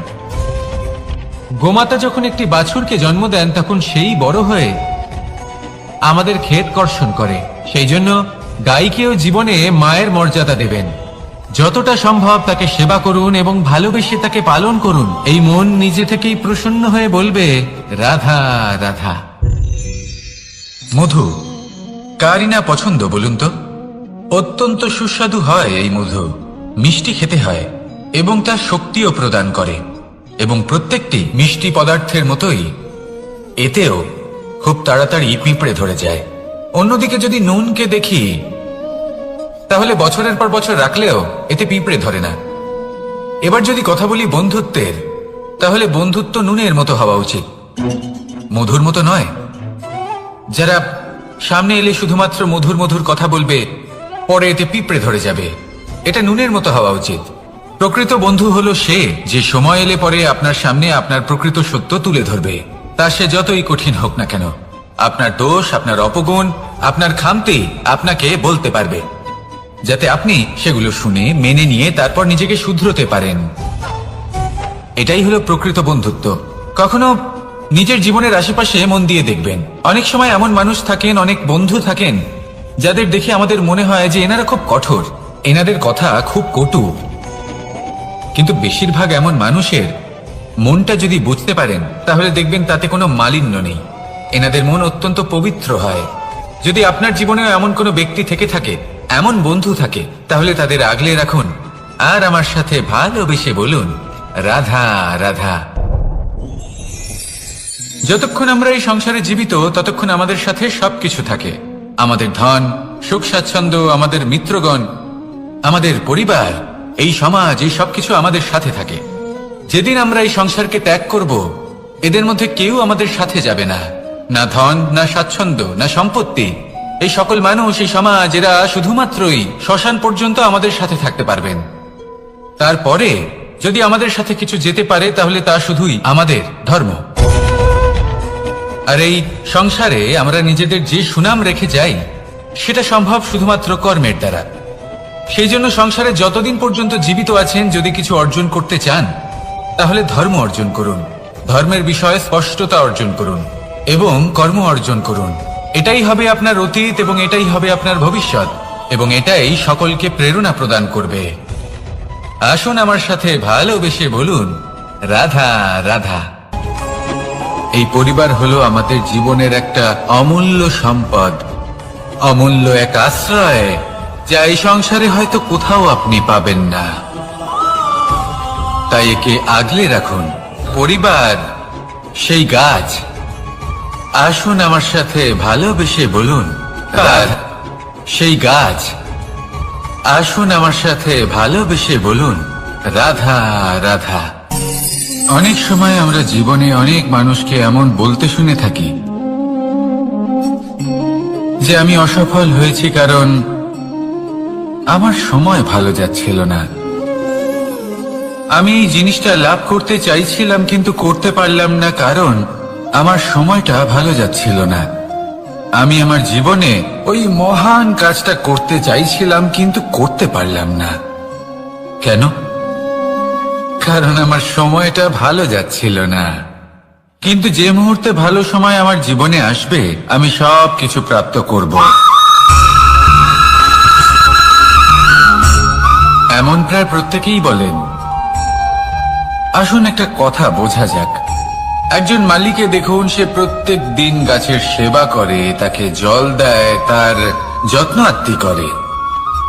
কেন? প্রত্যেক দিন সেই গাছ ফল দেয় না। সঠিক সময় এলে তবেই সেই গাছ ফল দেয়, কিন্তু প্রত্যেক দিন মালি তার সেবা করে, তাকে যত্ন করে। শুধুমাত্র তখন করে না যখন সেই গাছ ফল দিতে সক্ষম। আর যদি মালি গাছের যত্ন প্রতিদিন না করে, তাহলে হয়তো সেই গাছ ফল দিতেই পারবে না। এটাই হলো আমাদের জন্য একটা শিক্ষা। যখন সময় আমাদের জন্য অপেক্ষা করে না, তখন আপনি সময়ের জন্য কেন অপেক্ষা করছেন? ভালো সময়ের জন্য অপেক্ষা করবেন না। ভালো এবং শুভ কর্ম দ্বারা ভালো সময়কে নিজের কাছে টেনে আনুন। নিরন্তর কর্ম করুন, পরিশ্রম করতে থাকুন। শুভ সময় আপনা থেকেই আপনার কাছে আসবে। আসুন আমার সাথে ভালোবেসে বলুন, রাধা রাধা। একে বালি বলুন, মাটি বলুন বা ধুলো বলুন, এ দিয়ে কত কিছু করা সম্ভব। এ দিয়ে আপনি নিজের বাসস্থান নির্মাণ করতে পারেন, প্রাচীর গড়ে তুলতে পারেন, অট্টালিকা নির্মাণ করতে পারেন। কিন্তু যদি এই বালিকে আপনি মুষ্টিবদ্ধ করে রাখতে চান, তাহলে তা হাত থেকে ফসকে যাবে। আপনি কখনোই একে মুষ্টিবদ্ধ করতে পারবেন না। এরকমই হয় আমাদের জীবন, আর এরকমই হয় সময়। এই মুষ্টিবদ্ধ করা বালির মতো। সময়কে আমরা বাধা দিতে পারবো না, আটকেও রাখতে পারবো না। এ হলো প্রবাহমান। জন্ম থেকে মৃত্যু পর্যন্ত এই যে সময়, তা খুবই সীমিত। আর এই সময় আমরা যেটাই করি তার দ্বারাই আমাদের মূল্য নির্ধারিত হয়। আর এই সংসার থেকে চলে যাওয়ার পরেও এই সংসার এই সব কর্মের জন্যই আমাদের মনে রাখে।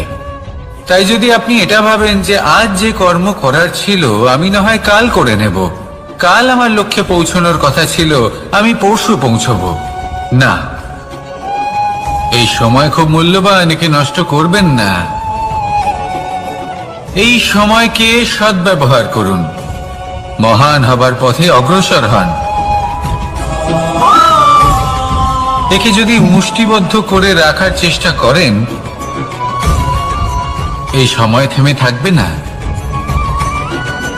আসুন আমার সাথে ভালোবেসে বলুন, রাধা রাধা। আমাদের মনে যখন কোনো প্রশ্ন ওঠে, কোনো দ্বন্দ্ব জাগে, তখন আমরা যাই আমাদের গুরুর কাছে, আমাদের আরাধ্যের কাছে গিয়ে জিজ্ঞেস করি। এইভাবেই একদিন আমি পৌঁছলাম আমার আরাধ্যের কাছে, আমার মহাদেবের কাছে, আর ওনাকে প্রশ্ন করলাম যে মহাদেব, জীবনে আনন্দ পাওয়ার, উৎসব পালনের, প্রেম ভাগ করে নেবার, জীবনকে উপভোগ করে নেওয়ার সর্বশ্রেষ্ঠ সময় কোনটা? মহাদেব হাসলেন আর উনি বললেন, জীবনে উৎসব পালনের সব থেকে শ্রেষ্ঠ দিন হল মৃত্যুর ঠিক আগের দিনটা। প্রেম ভাগ করে নেওয়ার সব থেকে শ্রেষ্ঠ মুহূর্ত হল মৃত্যুর ঠিক আগের মুহূর্ত। জীবনকে উপভোগ করে নেওয়ার সর্বশ্রেষ্ঠ প্রহর হল মৃত্যুর এক প্রহর পূর্বে। তখন আমি চমকে গেলাম। আমি বললাম, কিন্তু মহাদেব, মৃত্যু তো অনিশ্চিত, আমরা জানিও না কবে আমাদের মৃত্যু হবে। মহাদেব আবার হাসলেন। উনি বললেন যে যদি আমরা এভাবে জীবন কাটাই যে আমরা জীবনের প্রত্যেক দিন, প্রত্যেক মুহূর্ত, প্রত্যেক প্রহর শেষ বলে মনে করি, তাহলে আমাদের সমস্ত জীবন আনন্দের সাথেই অতিবাহিত হবে। কি বলেন?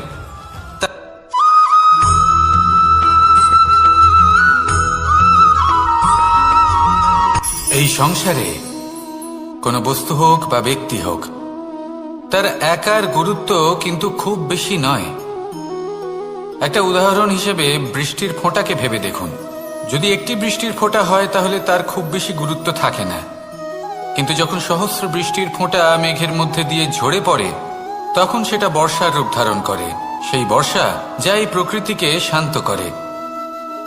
সেইভাবেই পাথরের ছোট টুকরো, তার খুব বেশি গুরুত্ব থাকে না, কিন্তু যখন অসংখ্য পাথরের টুকরো একত্রিত হয় তখন তা পর্বতের আকার ধারণ করে।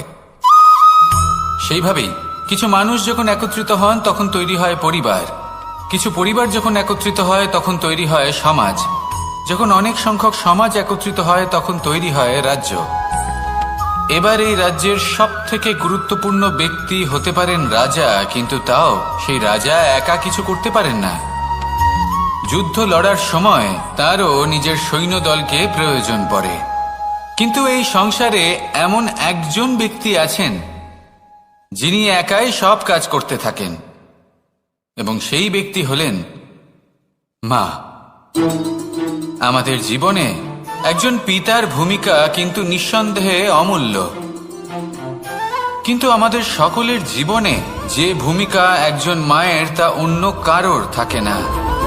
একজন মা একাই সন্তানকে বড় করতে পারেন, সংস্কারী করে তুলতে পারেন, তার জন্য পরিশ্রম করেন। আর এত কিছু কাজ করার পরেও তার কাজের জন্য তিনি প্রশংসা অবশ্য পান না। উল্টে যদি সেই সন্তান অনুচিত পথে চালিত হয়, অনুচিত কর্ম করে, তখন সেই মাকেই অপবাদের পাত্র হয়ে উঠতে হয়। আমাদের জীবনে মায়ের যোগদান কতটা সেটা বুঝুন। আপনাকে বড় করে তোলার জন্য উনি কতটা পরিশ্রম করেছেন সেটা বুঝুন। আজ থেকে, এখন থেকে, এই মুহূর্ত থেকে মাকে সম্মান করতে শিখুন। যখন সময় পাবেন, যখন সুযোগ হবে, তখন তার প্রশংসা করুন, ওনারও ভালো লাগবে। আর মায়ের এই মমতার জন্য, তার এই ভূমিকার জন্য আসুন সবাই মিলে আমরা তাকে প্রণাম করি, আর সকলে মিলে ভালোবেসে বলি, রাধা রাধা।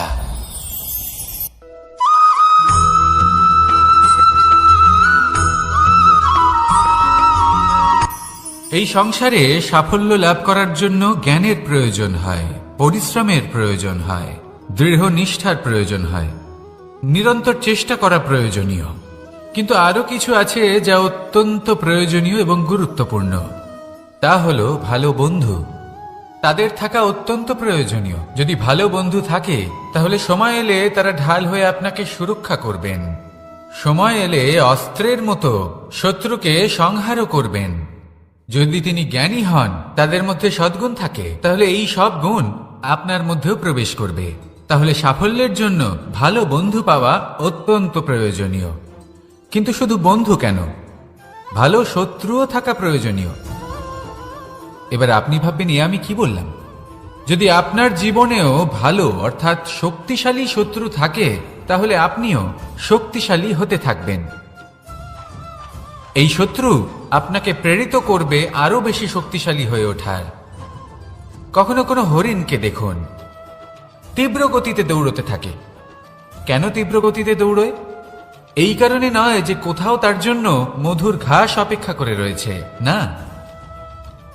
সে এই কারণে তীব্র গতিতে দৌড়য় কারণ সেটা না করলে তার পেছনে একটি সিংহ আছে যে ওকে নিজের ভোজন করে ফেলবে। তাই জীবনে বিপদ, সংকট, এই সবকিছুও হলো অত্যন্ত গুরুত্বপূর্ণ। তার সম্মুখীন হতে শিখুন আর আমার সাথে ভালোবেসে বলুন, রাধা রাধা।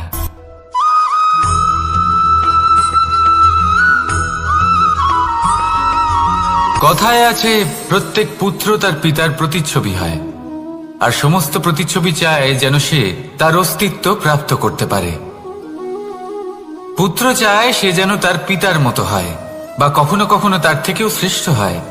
সেটা কোনো অনুচিত ব্যাপার নয়। অনুচিত তখন হয় যখন পুত্র নিজের পিতার মতো হবার স্বপ্ন পূরণ করতে গিয়ে বা তার থেকেও শ্রেষ্ঠ হওয়ার স্বপ্ন পূরণে অনুচিত পথের আশ্রয় নেয়। কারণ তারপরে সে তার পিতার গুণগুলি আত্মসাৎ করতে চায় না। সে শুধুই এটা চায় যে সংসারের চোখে যেন আমি শ্রেষ্ঠ প্রমাণিত হই। এটা অনুচিত। সংসারে এমন অনেক মানুষ আছেন যারা এই কারণে শ্রেষ্ঠ হবার চেষ্টা করেন যাতে তার পরিবারের, তার পিতার সম্মান বৃদ্ধি পায়। এমনও মানুষ থাকেন, আর এটাই হলো পার্থক্য উদ্দেশ্যের। মনে রাখবেন, যদি আপনার উদ্দেশ্য শুভ হয় তাহলে পথও শুভ হবে, যদি আপনার উদ্দেশ্য অশুভ হয় তাহলে পথও অশুভ হবে। তাহলে নিজের পিতার মতো হবার চেষ্টা অবশ্যই করুন, তার থেকেও শ্রেষ্ঠ হওয়ার চেষ্টা অবশ্যই করুন, কিন্তু মনে রাখবেন আপনার সংকল্প আর আপনার উদ্দেশ্য এই দুই শুভ হওয়া উচিত। তাহলে আসুন আর আমার সাথে ভালোবেসে বলুন, রাধা রাধা।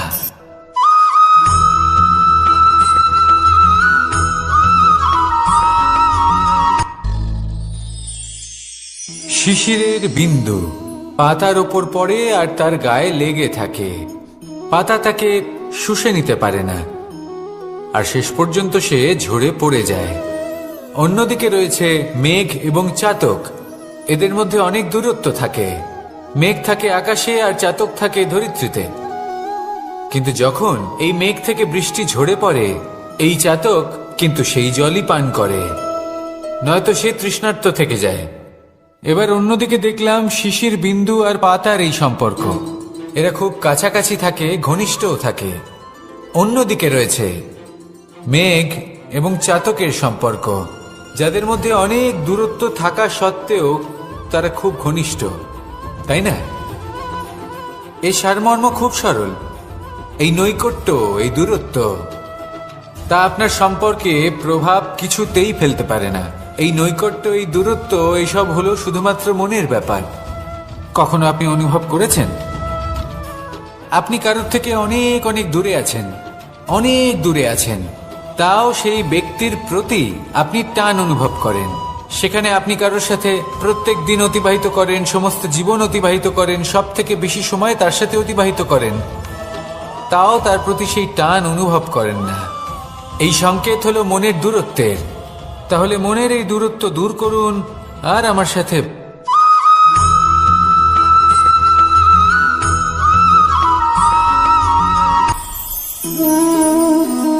শক্তি এক অত্যন্ত বিচিত্র বস্তু, বা বলতে পারেন অনুভূতি। পিতা সবসময় চান যেন তিনি তার শক্তি পুত্রকে। আসুন আপনাকে সহজে বোঝাই। যদি আপনি সুপাত্র হন আর আপনাকে শক্তি দেওয়া হয়, তাহলে আপনি সেই শক্তির গুরুত্ব বুঝবেন, কোথায় সেই শক্তি প্রয়োগ করা উচিত সেটা বুঝবেন। আর এটা যেহেতু অর্জন করা শক্তি হবে, সেই শক্তির অপব্যবহার হবে না। কিন্তু যদি এই আপনি কুপাত্র হন আর যদি আপনাকে এই শক্তি দেওয়া হয়, তাহলে কি হবে? দেখতে গেলে এই শক্তি আপনি দান হিসেবে পেয়েছেন, তাই না আপনি এই শক্তির গুরুত্ব বুঝবেন আর না এর প্রয়োগ আপনি জানবেন। তার অপব্যবহার হওয়া সুনিশ্চিত। তাই যদি আপনি কোনো শক্তি অর্জন করতে চান, তাহলে আগে তার যোগ্য হয়ে উঠুন। পুত্র নয়, পাত্র হয়ে উঠুন। আর আমার সাথে ভালোবেসে বলুন, রাধা রাধা।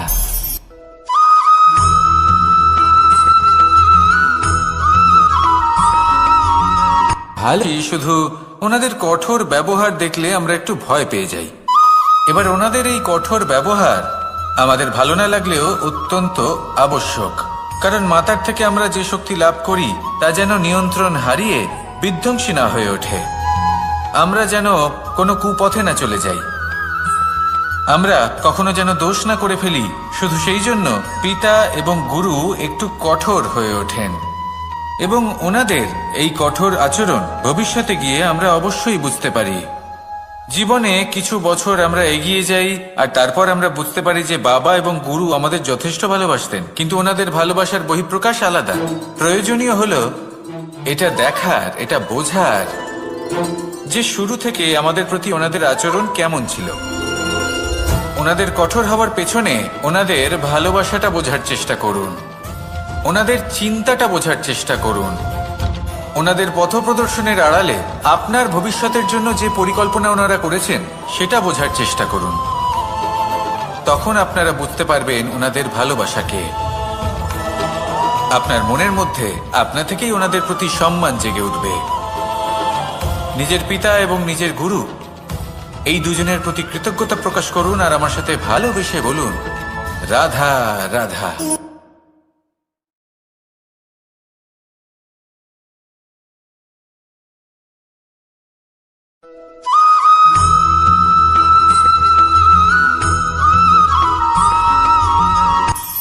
কখনো কোনো বাগানের কোনো বৃক্ষকে দেখেছেন যেখানে সুগন্ধি ফুল থাকে, রসালো ফল থাকে? তখন মন প্রফুল্ল হয়ে ওঠে, মন থেকে সেই বৃক্ষের প্রতি ভালোবাসা জন্মায়।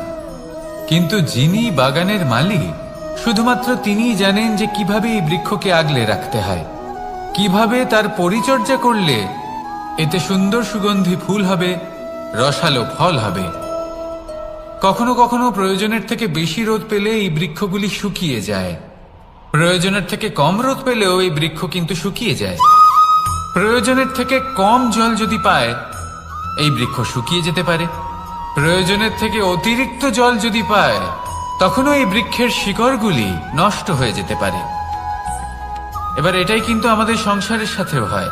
আমাদের সংসারের সকল প্রতিভাশালী ব্যক্তি, যেমন লেখক, বিচারক, প্রবক্তা, যোদ্ধা, এদের সবার ক্ষেত্রে এই কথাটাই প্রযোজ্য। যদি বেশি প্রশংসা করা হয় তাহলেও এরা হারিয়ে যাবেন। প্রয়োজনের থেকে বেশি যদি নিন্দা করা হয় তখনও তারা নত হয়ে পড়বেন।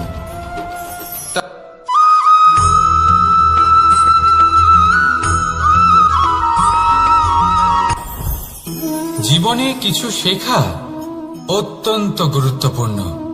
এবার কি কি শিখতে হবে সেই সব শেখানোর জন্য অনেক শিক্ষক রয়েছেন, কিন্তু কি শিখবেন না আর কি করবেন না এটা আমাদের নিজের অভিজ্ঞতা দিয়ে শিখতে হয়। কিন্তু তার মানে এটা নয় যে যদি আপনাকে শিখতে হয় যে আগুনের তাপ কতটা, আপনাকে আগুনের মধ্যে হাত দিতে হবে। না, অন্য কারোর অভিজ্ঞতা দ্বারাও শিখতে পারেন। প্রশ্ন শুধুমাত্র একটাই যে আপনি কি শিখতে চান নাকি চান না। যদি আপনি এটাই ভাবেন যে আমি শুধুই নিজের অভিজ্ঞতা দ্বারাই শিখতে চাই, তাহলে জীবনকাল ছোট মনে হবে, অনেক কিছুই শিখতে পারবেন না। তাই নিজের সাথে সাথে বড়দের অভিজ্ঞতা দ্বারাও শেখা শুরু করে দিন। এই সংসারের অভিজ্ঞতা দ্বারা শিখতে শুরু করে দিন। আর এটা নিশ্চিত রূপে শেখা আবশ্যক যে কখন কি করবেন না, কোথায় থামতে হবে আর কোথায় থামবেন না। তাহলে আসুন আর আমার সাথে ভালোবেসে বলুন, রাধা রাধা।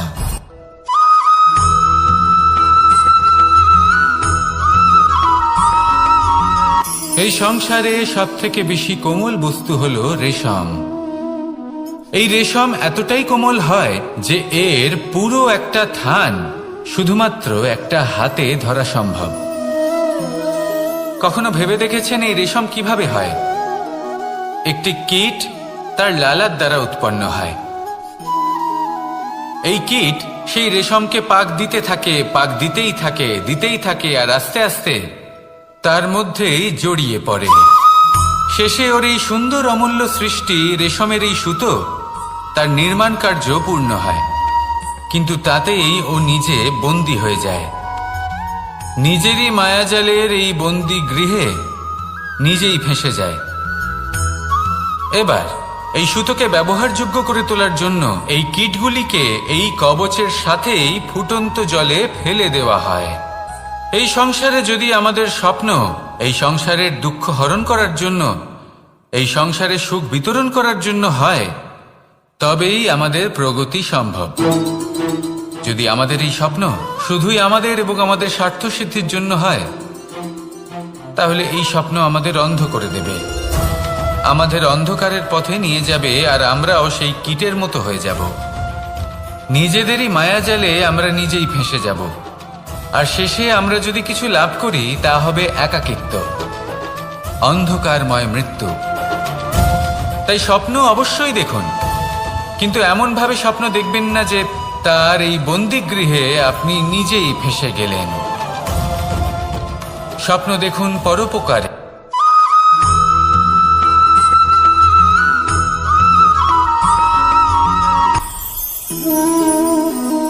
শক্তি এক অত্যন্ত বিচিত্র বস্তু, বা বলতে পারেন অনুভূতি। পিতা সবসময় চান যেন তিনি তার শক্তি পুত্রকে। আসুন আপনাকে সহজে বোঝাই। যদি আপনি সুপাত্র হন আর আপনাকে শক্তি দেওয়া হয়, তাহলে আপনি সেই শক্তির গুরুত্ব বুঝবেন, কোথায় সেই শক্তি প্রয়োগ করা উচিত সেটা বুঝবেন। আর এটা যেহেতু অর্জন করা শক্তি হবে, সেই শক্তির অপব্যবহার হবে না। কিন্তু যদি এই আপনি কুপাত্র হন আর যদি আপনাকে এই শক্তি দেওয়া হয়, তাহলে কি হবে? দেখতে গেলে এই শক্তি আপনি দান হিসেবে পেয়েছেন, তাই না আপনি এই শক্তির গুরুত্ব বুঝবেন আর না এর প্রয়োগ আপনি জানবেন। তার অপব্যবহার হওয়া সুনিশ্চিত। তাই যদি আপনি কোনো শক্তি অর্জন করতে চান, তাহলে আগে তার যোগ্য হয়ে উঠুন, পুত্র নয় পাত্র হয়ে উঠুন। আর আমার সাথে ভালোবেসে বলুন, রাধা রাধা।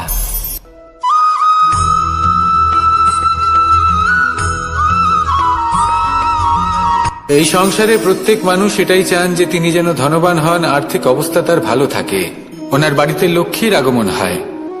কিন্তু সেটা হবে কি করে, সেটাই হলো প্রশ্ন।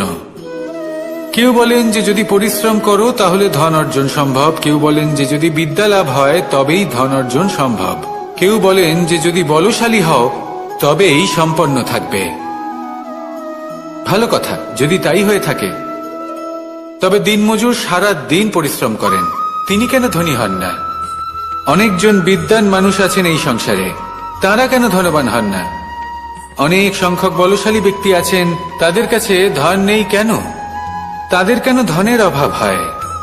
আবার এমনও কিছু মানুষ আছেন যারা পরিশ্রম করেন, তারা দিনমজুর, কিন্তু তারা ধন অর্জন করতে পারেন। কিছু বিদ্বান ব্যক্তি আছেন যাদের কাছে অধিক মাত্রায় ধন রয়েছে, কয়েকজন বলশালী ব্যক্তি রয়েছেন যাদের কাছে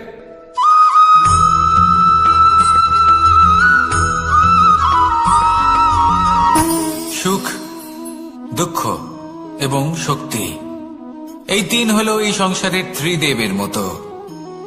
আমাদের জীবনে যা কিছু ঘটছে এই তিনটির ভিত্তির উপরেই হচ্ছে।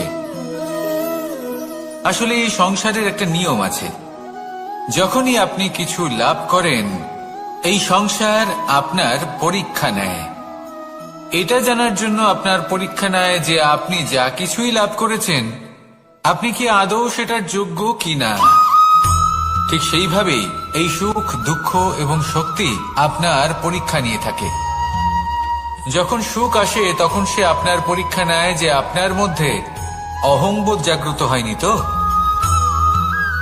যদি অহংবোধ চলে আসে তাহলে সুখ সেখানেই সঙ্গ ত্যাগ করে।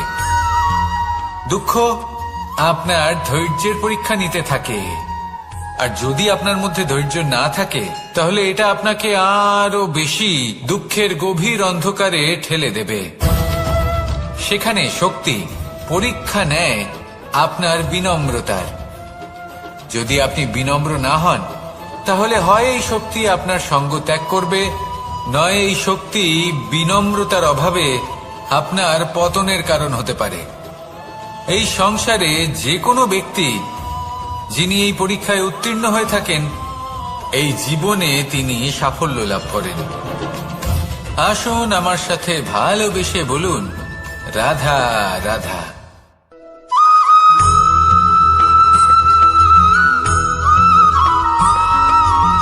পঞ্চতত্ত্বের মধ্যে দ্বিতীয় তত্ত্ব হল ধরণী, ভূমি, যাকে আমরা ধরণী মাতা বলি। এই ধরণী ধৈর্য ধারণ করে, আর এর ওপরেই আমাদের সমগ্র সংসার নির্ভরশীল।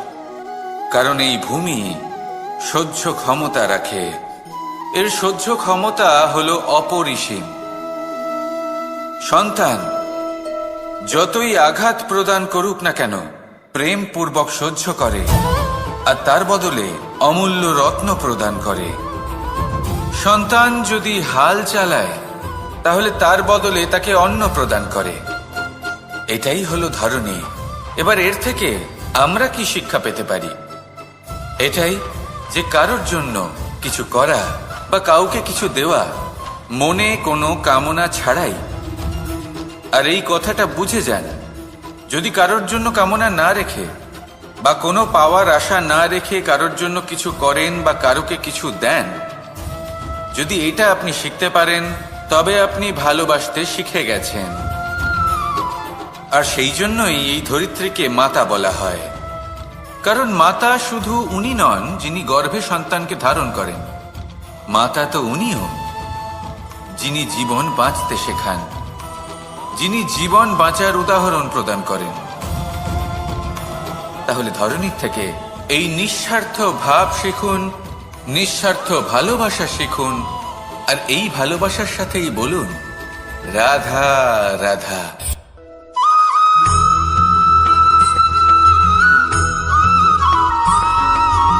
মানুষ জন্মগ্রহণ করে, তার সাথে ভয়েরও জন্ম হয়। ছোটবেলা থেকেই আমাদের মনে কোনো না কোনো প্রকারের ভয় থেকেই যায়। কেউ এই বিষয়ে ভয় পায় যে তার কোনো বস্তু তার থেকে দূরে চলে যাবে, কেউ এই বিষয়ে ভয় পায় যে আমি নিজেকে হারিয়ে ফেলব, কেউ এই ভেবে ভয় পায় যে আমার প্রিয়জনেরা তারা যেন আমার থেকে দূরে না চলে যায়, কেউ এই ভেবে ভয় পায় যে আমরা যেন পথ না হারিয়ে ফেলি, আদি ইত্যাদি। কিন্তু সত্যি কথা বলতে ভেবে দেখুন এই ভয় বাস্তবে কি? শুধুই একটা মনস্থিতি, আর কিছুই নয়। যা কিছু আপনি জীবনে পেয়েছেন তা একদিন আপনাকে হারাতে হবে। এই জীবন হলো আপনারই, কিন্তু তাও একদিন সমাপ্ত হবে। তাই ভয় পেয়ে কি লাভ? এই ভয় শুধু আপনাকে জীবন যাপন করা থেকে বাধা দিচ্ছে, আর কিচ্ছু নয়। পথ হারিয়ে ফেললেই বুঝতে পারবেন যে নতুন পথ কিভাবে বানাতে হয়। কিছু মানুষকে জীবন থেকে হারালে তবেই আপনি বুঝবেন যে আপনার আপনজনকে। এই ভয়ের কারণে ভীত হয়ে থাকবেন না। এই তারা নক্ষত্র অন্ধকারের অভাবে গুরুত্ব হারায়। শিবকেও মহাদেব হওয়ার জন্য বিষপান করতে হয়েছিল। প্রত্যেক পরিস্থিতি, প্রত্যেক সাফল্য আপনার পরীক্ষা নেবে। তাতে উত্তীর্ণ হওয়া হলো আপনার কর্ম। যখনই আপনি ভয় পাবেন বা সংকটের সম্মুখীন হবেন, তখন সাহসের সাথে তার সম্মুখীন হন। মনে রাখবেন, যে সম্মুখীন হতে জানে সাফল্য তার সাথে সবসময় থাকে। আসুন আর আমার সাথে ভালোবেসে বলুন, রাধা রাধা।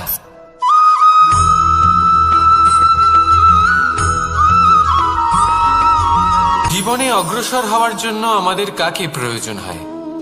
মাতা পিতা, বন্ধু, প্রেম, সাহায্য, অর্থ, পরিশ্রম, আশা। আপনি এটা শুনে থাকবেন যে ছোট্ট একটা বালক সে ঈশ্বরের প্রতিরূপ হয়। কিন্তু এমন কেন বলা হয় তা কি আপনি কখনো ভেবে দেখেছেন? আমি আপনাকে বলছি, কোন একটা ছোট্ট বালককে দেখুন, সে কি করে? সকলকে সমান চোখে দেখে। ওর মনে না কোনো ছলনা রয়েছে, না কোনো কপটতা, না অহংকার রয়েছে, আর না কোনো বিষয় নিয়ে কোনো চিন্তা। সকলকে সে সমান চোখে দেখে আর নিজের মধ্যেই প্রসন্ন থাকে, সকল বিকার থেকে মুক্ত। এগুলোই তো সেই গুণ, সেই বালকের মধ্যে, যা হলো ঈশ্বর স্বরূপ। এবার ভেবে দেখুন, যদি প্রত্যেকটা মানুষ এই ছোট বালকের মতো সেই সব গুণ নিজের মধ্যে জাগ্রত করে তোলে, তাহলে কি হবে? তারাও ঈশ্বর তুল্য হয়ে উঠবে। তাই আপনিও এটাই করুন, নিজের মনকে বিকার মুক্ত করুন সেই ছোট্ট বালকের মতো। মনের মধ্যে না কোনো চিন্তা রাখবেন, না মোহ, না ক্রোধ, না কোনো রকমের ছলনা বা কপটতা। সবাইকে সমান চোখে দেখুন আর নিজের মনেই প্রসন্ন থাকতে শিখুন। এই মন প্রেমময় হয়ে বলবে, রাধা রাধা। মানুষের এই জীবন, মানুষ জন্ম নেয়, একটা নির্দিষ্ট সময়ের পরে এই সংসার ত্যাগ করে চলেও যায়। এবার শুধু এটাই আবশ্যক নয় যে এই জীবনকালকে আপনি যাপন করবেন, শুধু এটাই গুরুত্বপূর্ণ নয়। আবশ্যক এবং গুরুত্বপূর্ণ হলো এটা যে এই জীবনকালে আপনি এমন কিছু করেন যাতে এই সংসারের মঙ্গল হয়, যাতে এই সংসার আপনাকে মনে রাখে, আপনার থেকে প্রেরিত হয়, আপনার মতো হতে চায়। প্রত্যেক বছর আপনার জন্মতিথির অপেক্ষা করে, এমনভাবে আপনার জন্মদিন পালন করে যাতে সেটা মহোৎসবের আকার ধারণ করে। এবার এই জন্মদিন এমনি এমনি মহোৎসবে পরিণত হয় না। তখন হয় না যখন কোনো ব্যক্তি রাজার রূপে বা কোনো গোয়ালার রূপে জন্মগ্রহণ করে। তখন পরিণত হয় যখন একজন মানুষ জন্মগ্রহণের পরে এই সংসারকে কোনো শিক্ষা দিয়ে যান। কিভাবে একজন মানুষ গোয়ালা থেকে রাজা হতে পারে, কিভাবে একজন মানুষ অসত্য থেকে সত্যের পথে চলতে শুরু করেন, অধর্ম থেকে ধর্মের পথে চালিত হতে পারেন, কিভাবে অন্ধকার থেকে প্রকাশের দিকে যেতে পারেন, কিভাবে নিজের আত্মাকে পরমাত্মার সাথে মিলিত করতে পারেন। তা সে রামনবমী হোক বা জন্মাষ্টমী হোক, তাদের জীবনের সাথে জড়িত প্রত্যেক মুহূর্ত একটা পরবের আকার ধারণ করে। তাহলে আপনিও এইভাবে নিজের জীবন যাপন করতে থাকুন। এই সংসারে শুধু ভালোবাসা বিতরণ করুন, কিছুটা এমন ভাবে বিতরণ করুন যাতে আপনি এই সংসার থেকে চলে যাওয়ার পরেও এই সংসারে আপনি শুধুই ভালোবাসা বিতরণ করতে পারেন। যদি আপনি এরকম করেন, সংসারকে প্রেরণা দেন, তাহলে আপনার জীবনও রাধা কৃষ্ণের প্রেমের মতোই অলৌকিক এবং দৈব হয়ে উঠবে। আসুন আর আমার সাথে ভালোবেসে বলুন, রাধা রাধা। সমস্ত মানুষের জীবন কিছুটা সমান হয়। মানুষ জন্মগ্রহণ করে, তারপর চলতে শেখে, জীবনে এগিয়ে চলে, বার্ধক্য লাভ করে, তারপর সমাপ্ত হয়ে যায়। কিন্তু সেই ব্যক্তিরা কারা যারা প্রকৃত অর্থে মনুষ্য জীবন যাপন করেন? এনারা হলেন সেই ব্যক্তি যারা পড়ে গেলেও আবার উঠে দাঁড়ানোর চেষ্টা করেন, নিজের ভেঙে পড়া অস্তিত্বকে আগলে নিয়ে আবার একটা আকার দেওয়ার চেষ্টা করেন, ভগ্ন আশাকে আবার একটা নতুন দিশা দেন। অসফল হওয়ার পরেও থামেন না, আবার এগোতে থাকেন। অসফল হওয়ার পরে যদি আপনি থেমে যান তাহলে সাফল্য আপনার সামনে অপেক্ষা করে, কিন্তু আপনি তা দেখতে পান না। তাই জীবনের সংঘর্ষে অংশগ্রহণ করতে শিখুন, জীবনের সংঘর্ষ থেকে পালাবেন না। আসুন আমার সাথে ভালো